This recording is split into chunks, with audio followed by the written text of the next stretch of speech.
et bienvenue dans notre émission Vis-à-vis. Thierry Kopp nous explique que nous sommes des ambassadeurs pour Christ. Nous le représentons sur terre.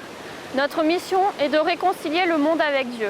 Voilà, bonjour, je suis vraiment heureux de pouvoir partager avec vous, de partager le message que Dieu aime le plus et que le diable déteste. C'est le message de l'évangélisation. Nous sommes tous appelés à évangéliser. Nous sommes tous appelés à être des témoins. Malheureusement, des fois, certains serviteurs de Dieu mettent la pression et nous obligent à vouloir faire quelque chose, mais nous ne le faisons pas avec notre cœur. Mais Dieu veut que nous puissions évangéliser et que nous évangélisions avec notre cœur. L'évangélisation se fait avec le cœur et se fait avec le cœur de Dieu en nous. Il est nécessaire que nous voyions les gens comme Jésus les voit. Quand Jésus voyait la foule, il était ému de compassion. Et pour nous aussi, si nous sortons pour évangéliser, de toute façon, l'évangélisation, ce n'est pas quelque chose qui se fait. L'évangélisation, c'est un style de vie. L'évangélisation, c'est ça le problème de l'Église. L'Église invite un évangéliste, ils vont dire, voilà, nous allons faire de l'évangélisation. Et ils commencent à faire quelque chose qu'ils n'ont jamais fait. Et ce n'est pas naturel. Et ça fait que les gens du monde, ils voient très bien cela. Ils voient que ce n'est pas quelque chose de naturel. Ils voient que c'est quelque chose qu'on fait parce qu'il faut le faire. Mais pour pouvoir évangéliser comme Dieu veut que l'on évangélise, il est nécessaire d'avoir le cœur de Dieu. Est-ce que nous avons conscience de la valeur qu'a une personne aux yeux de Dieu? Si nous sommes conscients de cela, si nous voyons les gens comme Dieu les voit, c'est là que les gens ressentiront. C'est là que les gens y ressentiront vraiment l'amour que Dieu a pour eux. Parce que nous sommes ambassadeurs pour Christ. Nous sommes les représentants du Seigneur. Tel il est, nous sommes. Comme il est, nous sommes. Comme le Père m'a envoyé, je vous envoie, disait Jésus. L'évangélisation, si elle n'est pas faite avec le cœur de Dieu et selon les principes de Dieu, c'est comme une poupée. Une poupée, on prend la montre, on la remonte et elle commence à faire des choses. Mais dès que la pression n'est plus là, qu'est-ce qui se passe? Boum, elle tombe. Et c'est ce qui se passe des fois dans les églises. On invite un évangéliste, il met la pression, l'église, elle commence à marcher comme la poupée. Dès qu'il n'y a plus de pression, il n'y a plus d'évangélisation. Et on retourne dans notre train-train quotidien. L'Église est trop centrée sur elle-même, au lieu d'être centrée sur Christ et sur le cœur de Dieu et sur les besoins que Dieu a. Il est nécessaire qu'une réforme vienne, que nos cœurs soient encore changés, que nos pensées soient changées, que nos pensées soient renouvelées, afin de penser comme Dieu pense pour avoir les résultats que Dieu veut que l'on ait.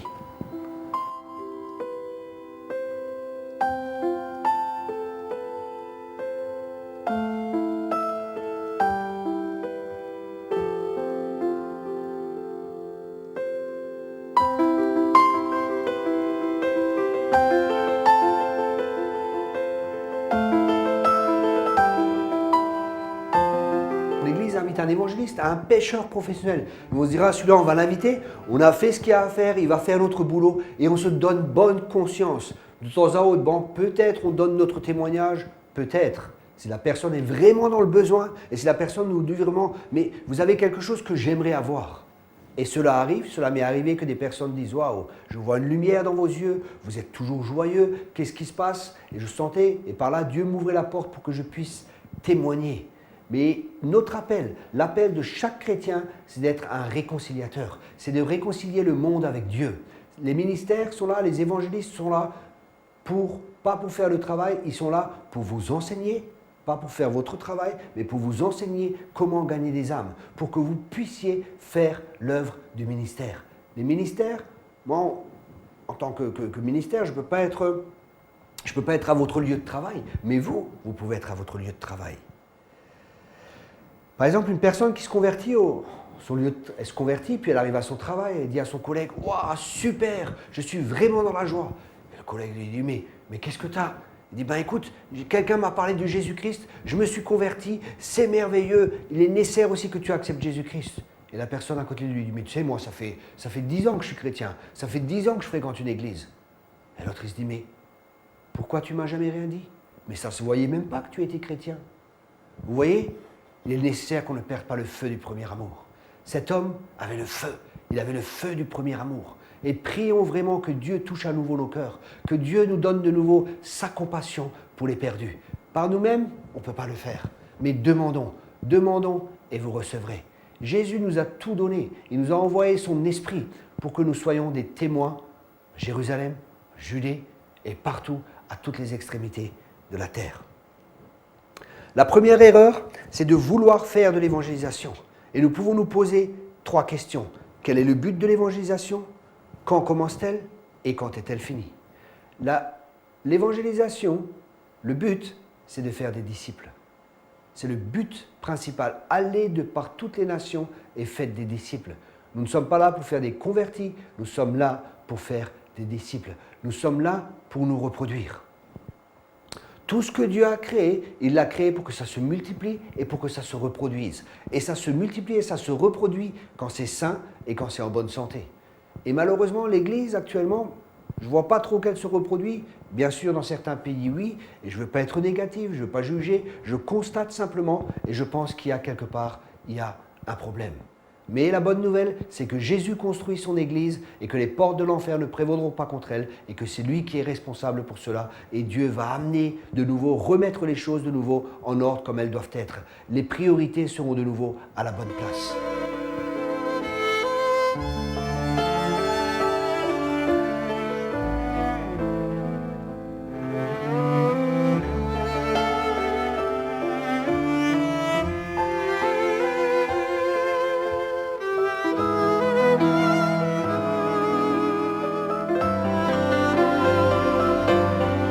Et la priorité de Dieu, la priorité de Jésus, c'est que le plus grand nombre soit sauvé.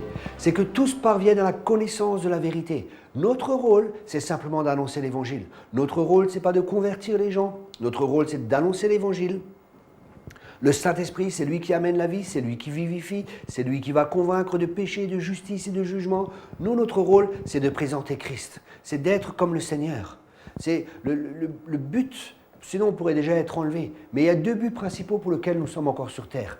Le premier, c'est d'être transformé à l'image de son Fils bien-aimé, transformé de plus en plus au niveau de notre caractère et de ressembler de plus en plus à Jésus-Christ. Le deuxième but, c'est que le plus grand nombre soit sauvé. Dieu s'est limité lui-même. Écoutez bien ce que je vous dis et peut-être ça va vous choquer. Dieu s'est limité lui-même.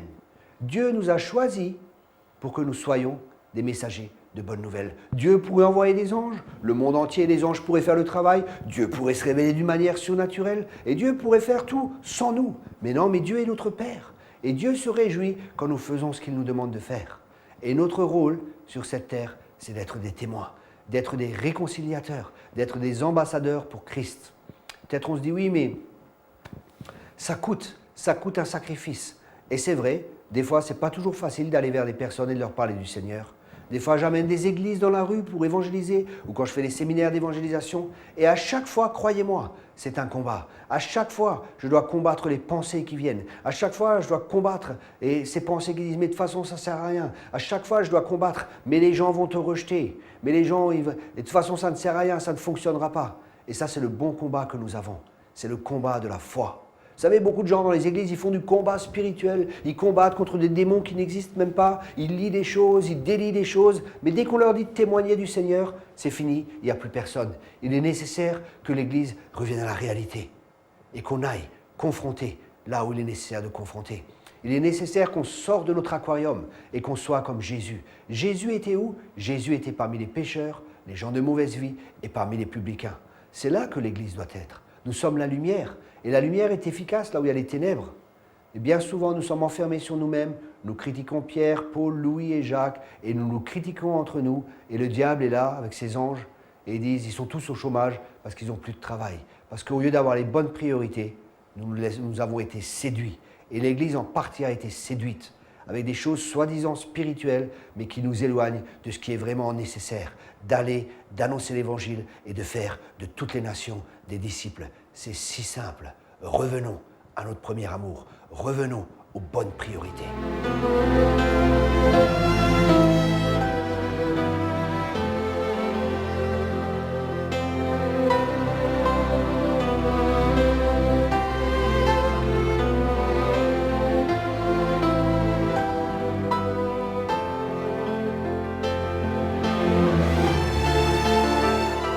Je crois au combat spirituel, je ne critique pas ces choses.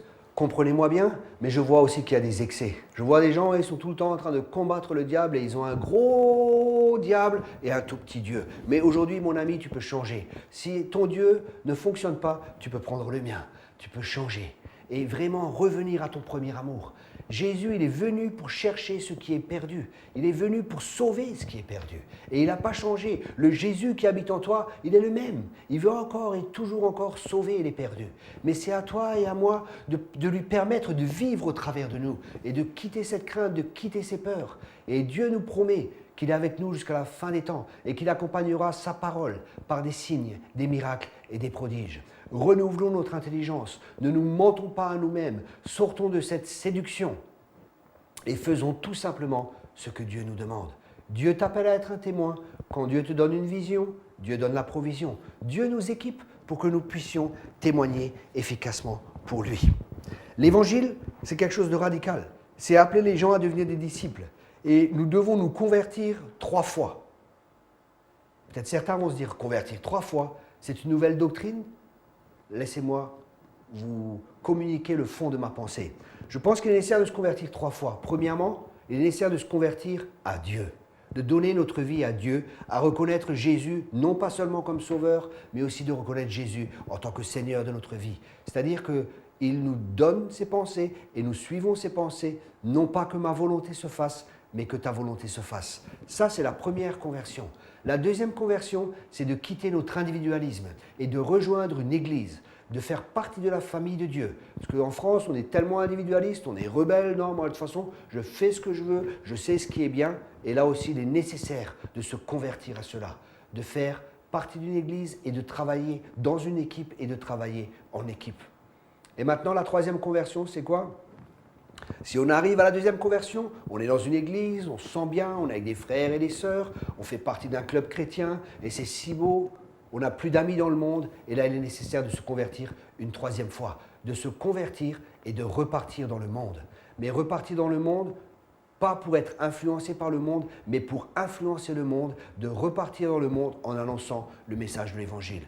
Première conversion à Dieu, deuxième conversion à l'Église, troisième conversion, retourner dans le monde pour influencer le monde, pour gagner le plus grand nombre. C'est la volonté de Dieu, c'est que l'enfer soit pillé et que le ciel soit peuplé. Et ça, Dieu s'est limité. Dieu t'a choisi toi, il t'a choisi moi pour être sa bouche, pour être ses mains, pour être ses jambes, pour communiquer son amour. Nous sommes des agents secrets du ciel. Si tu es boulanger, en fin de compte, tu n'es pas boulanger, tu es un chrétien déguisé en boulanger.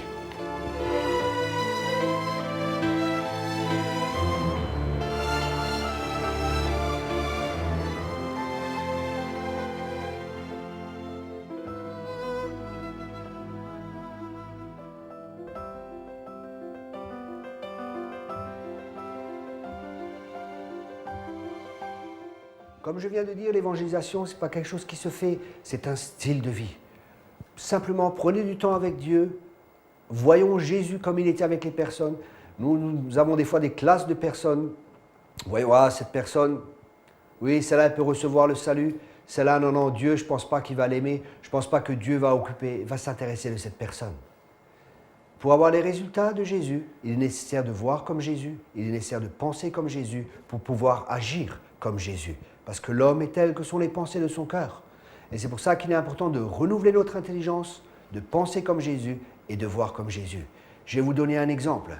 Vous imaginez une dame, par exemple, elle se promène la nuit, et la nuit, il y a une personne qui vient en face d'elle. Cette personne a les cheveux longs, boucles d'oreilles, partout des tatouages. Quelle va être la réaction de cette personne ? Cet homme, il a l'air dangereux. Ça peut être une réaction, mais il peut aussi avoir une autre réaction.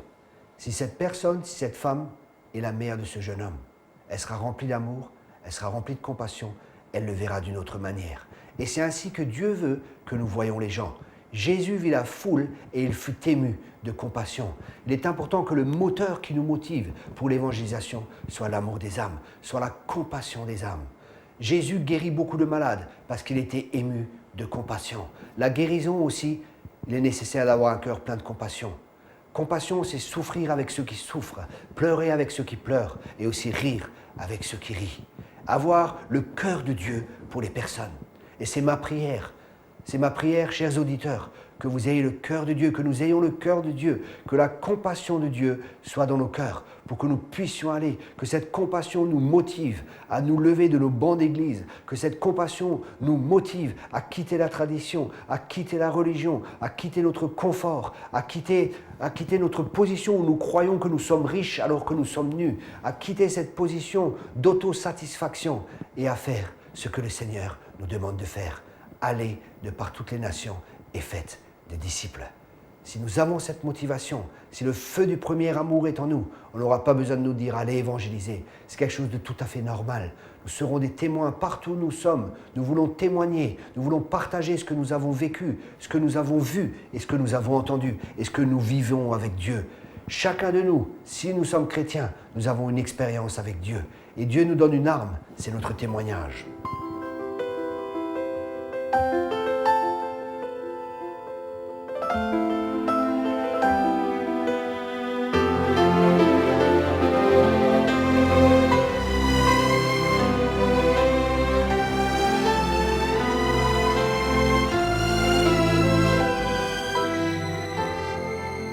Quelque temps, j'étais dans une église et nous sommes allés dans la rue avec cette église et Jésus dit que la moisson est prête, mais qu'il manque des ouvriers, qu'on doit prier pour que Dieu lève des ouvriers. C'est vraiment ma prière.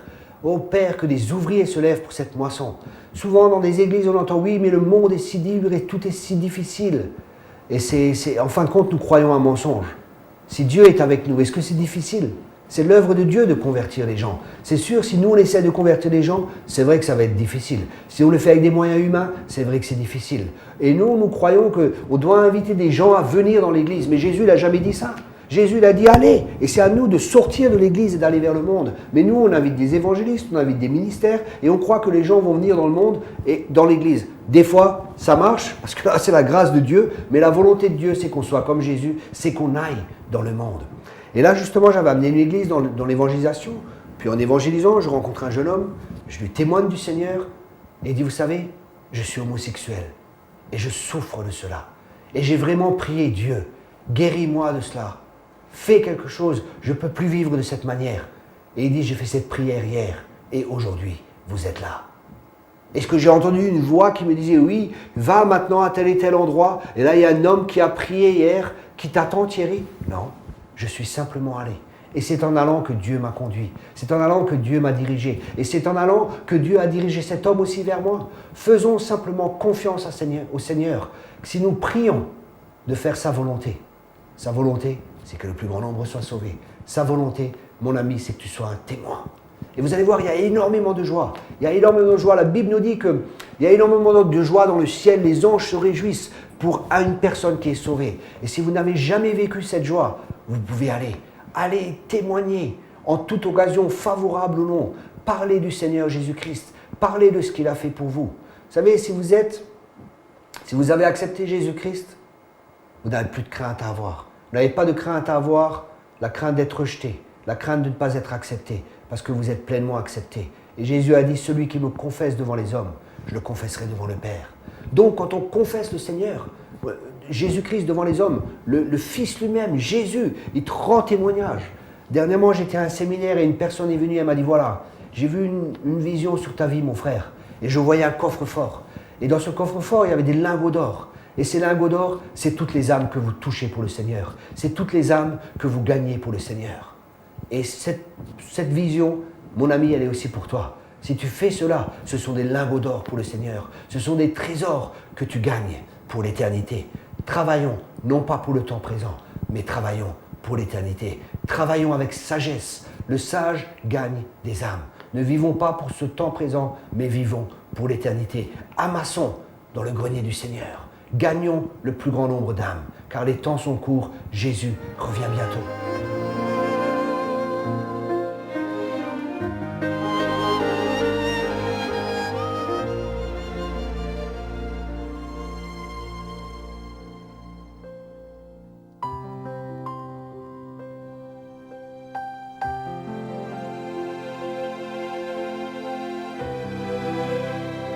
La parole de Dieu nous dit d'être des témoins.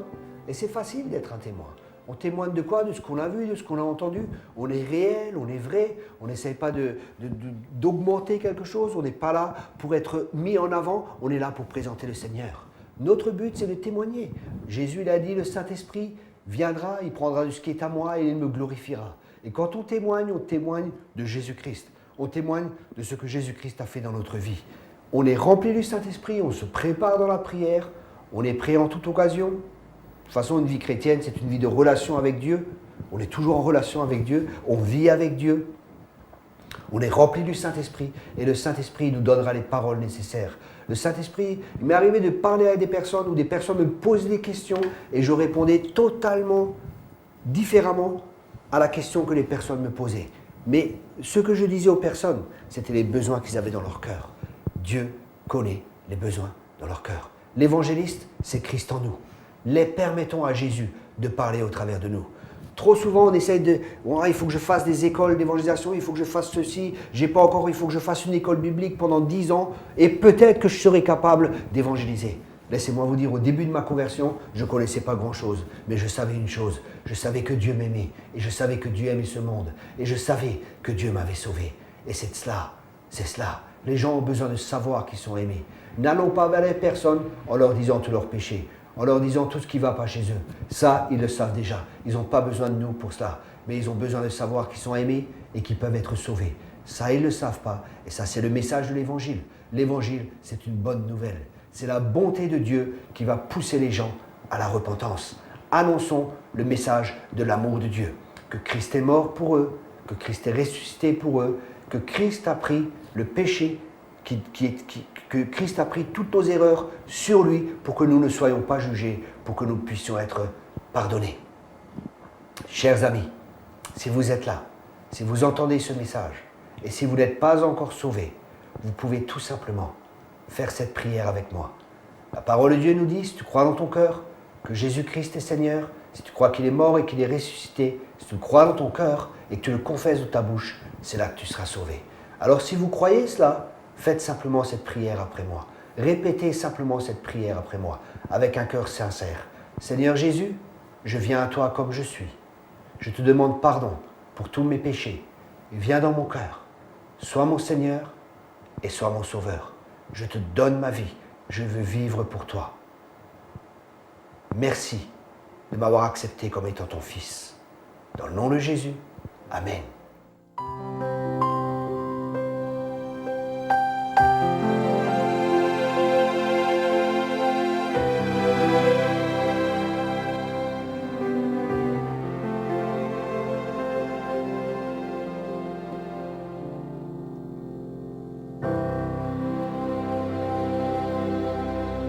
Chers amis, si vous avez fait cette prière, sachez que Dieu vous a entendu. Dieu n'est pas sourd, Dieu vous entend et Dieu voit la sincérité de votre cœur. Et maintenant, c'est le début d'une nouvelle vie.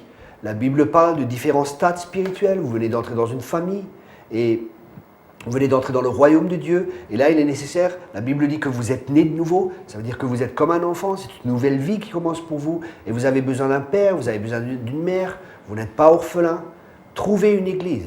Une église où on prêche la parole de Dieu, où tout est fondé sur la parole de Dieu, où il y a des signes, où il y a des miracles, où il y a des prodiges, parce que Dieu est un Dieu vivant. Trouvez des personnes, trouvez des frères, des sœurs. Une église, c'est très facile de reconnaître une secte de ce qui est juste. La question est toujours, qui est glorifié? Si c'est Jésus-Christ qui est glorifié, c'est Dieu et c'est le Saint-Esprit. Si quelqu'un d'autre est glorifié, un groupement ou d'autres personnes, ne fréquentez pas cette église. Trouvez-vous une église où Jésus-Christ est glorifié. Et pour votre nouvelle vie, je vais vous donner un encouragement. Moi aussi, dès que je me suis converti, on m'a dit « Thierry, les hommes te décevront toujours, Jésus jamais. » Et déjà maintenant, je vous dis, vous allez voir des déceptions dans l'église. Parce que les hommes, ils sont pas encore comme ils devraient être. Même avec le meilleur, on a tous des travers, on a tous des défauts. Ne quittez pas l'église parce qu'il y a des personnes qui vont vous décevoir. Mais accrochez-vous à Jésus-Christ, il ne vous décevra jamais. Que votre foi, toute votre vie repose en lui. J'ai souvent été déçu, j'ai dû apprendre à pardonner et ça m'a permis de grandir dans l'amour. Mais je suis resté chrétien parce que je sais qu'il m'a sauvé et je suis resté attaché à celui-là. Je suis resté attaché à mon bien-aimé. La vie chrétienne, c'est une relation d'amour entre Dieu et vous, et en même temps avec vos frères et sœurs. Et ils feront des erreurs, pardonnez-leur comme Christ vous a pardonné. Voilà. Si vous êtes intéressé pour avoir plus d'enseignements, nous tenons à votre disposition une école biblique par correspondance, l'école biblique Harvest Ministry. Vous pouvez envoyer un email qui vous est communiqué sur cette vidéo, sur ce DVD. Vous pouvez nous écrire et nous vous enverrons toutes les informations nécessaires. Nous vous souhaitons vraiment un bon départ dans votre nouvelle vie et nous encourageons aussi tous les chrétiens à aller et à faire de toutes les nations des disciples. Dans le nom de Jésus, soyez encore tous richement bénis. Amen.